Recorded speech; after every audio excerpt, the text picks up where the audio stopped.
Après l'ESTACA, j'ai intégré directement l'Agence spatiale française, donc le CNES, le Centre national d'études spatiales, où j'ai commencé dans une carrière sur les lanceurs, donc à la direction des lanceurs.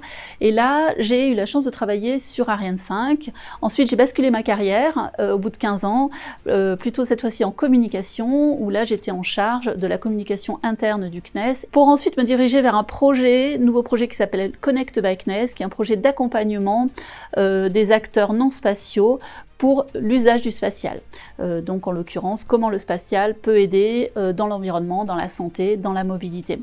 Ce qui m'a mené à diriger un programme d'accélération, cette fois-ci de start-up, donc en dehors du CNES, chez Starburst. Plus récemment, je suis revenue au CNES. Cette fois-ci, j'ai monté la fondation de l'espace. Et je vais me diriger vers encore une nouvelle aventure, cette fois-ci à l'étranger, puisque je vais être conseillère spatiale auprès de l'ambassadeur de France aux Émirats arabes unis.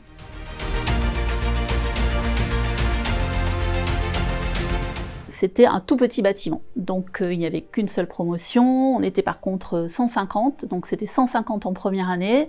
Moi j'ai eu la chance de voir la création de l'option espace. C'est un moment également où il y a eu des travaux, donc où l'ESTACA a doublé, et les premières années ont commencé aussi à se doubler à ce moment-là. C'était un moment où on était vraiment très parisien, un moment assez charnière. Ce qui est intéressant aussi, c'est que moi je suis sortie en 94, en 93 c'était la crise notamment de l'aéronautique.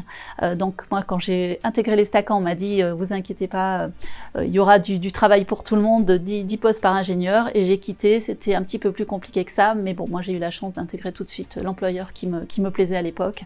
Mais une belle aventure que j'ai menée voilà, pendant 5 ans directement.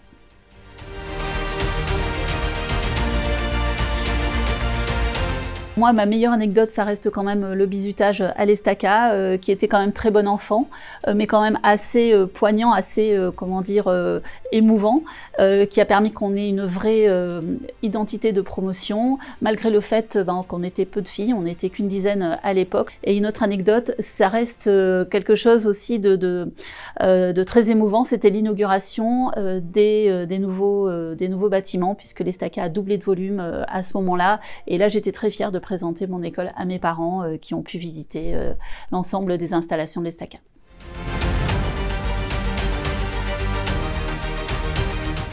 Pour moi, l'ESTACA, il faut que ça reste cette école qui est extrêmement bien compris sur le fait que les ingénieurs ESTACA sont extrêmement utiles, ils savent tout faire, et ça, moi je le vois partout.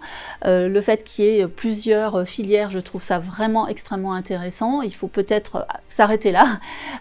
Et puis mon vœu, c'est surtout que l'ESTACA soit mixte, beaucoup plus.